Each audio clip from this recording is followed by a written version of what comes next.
मंजिल उन्हीं को मिलती है जिनके सपनों में जान होती है।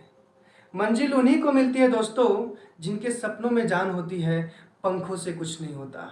दोस्तों, पंखों से कुछ नहीं होता, हौसलों से उड़ान होती है, हौसलों से उड़ान होती है।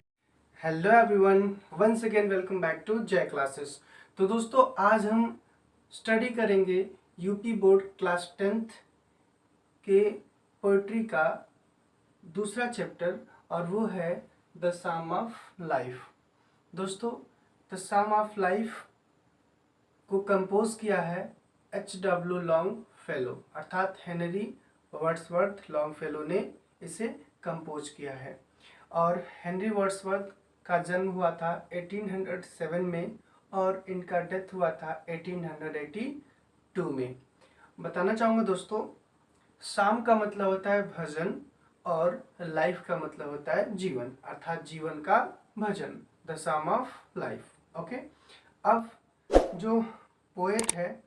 इस पोएम के माध्यम से वह अपने देश के प्रति जो भी नवयुवक हैं उन्हें प्रेम करना चाहिए, उन्हें कैसे वर्क करना चाहिए उसके बारे में बताते हैं। और वो बोलते हैं कि वर्क इज़ वर्शिप, कार्य ही पूजा है, और सारी चीज़ें इसके बारे में बताते हैं। तो चलिए एक एक चीज़ें हम करके देखेंगे पैराग्राफ के माध्यम से, जो भी पैराग्राफ इसमें दिया गया है। तो सबसे पहले पहला पैराग्राफ आपको यहाँ पे शो हो रहा होगा, यहाँ पे देख रहे होंगे आप। कह रहे हैं कि life is real, life is earnest, life is real, life is earnest and the grave is not its school, dust thou art to dust returnest is not spoken of the soul. तो सबसे पहले कह रहा है कि life is real, life is earnest. तो दोस्तों life का मतलब होता है जीवन, रियल का मतलब होता है वास्तविक, इज मतलब है, जीवन वास्तविक है, लाइफ इज अर्नेस्ट। दोस्तों अर्नेस्ट का मतलब होता है सीरियस, और सीरियस का मतलब होता है गंभीर, जीवन गंभीर है, अर्थात जीवन वास्तविक है और जीवन गंभीर है। आगे क्या कह रहा है दोस्तों कि the grave is not its goal. तो दोस्तों ग्रेव मतलब क्या होता है, कब्र,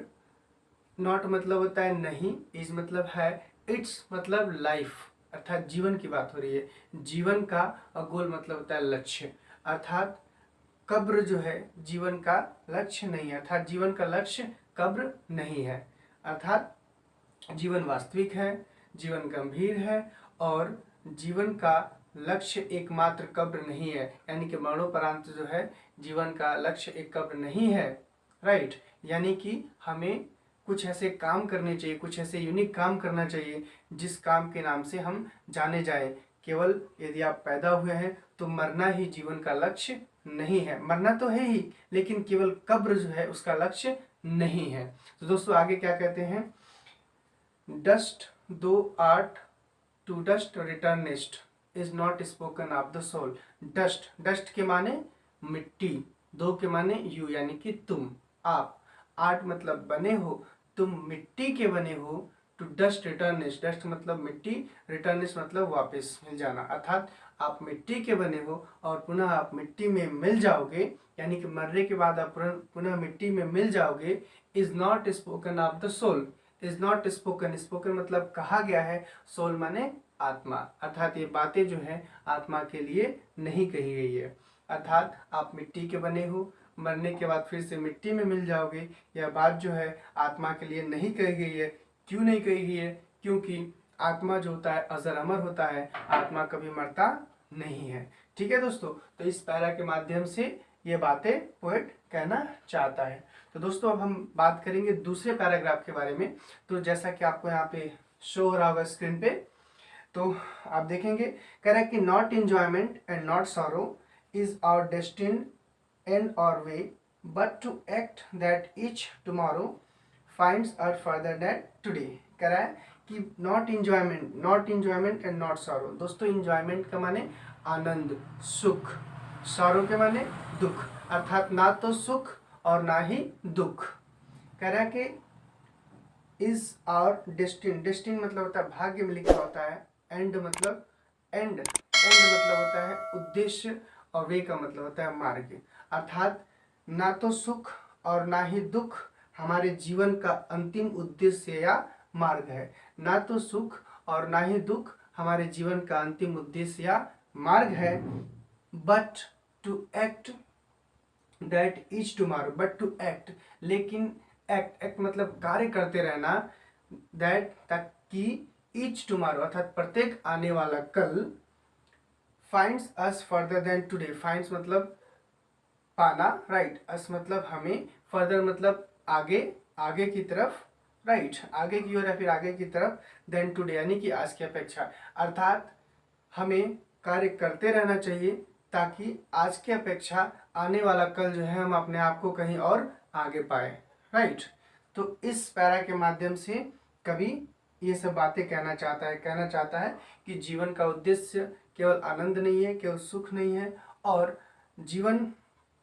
का अंतिम जो उद्देश्य है वो ना तो सुख है और ना ही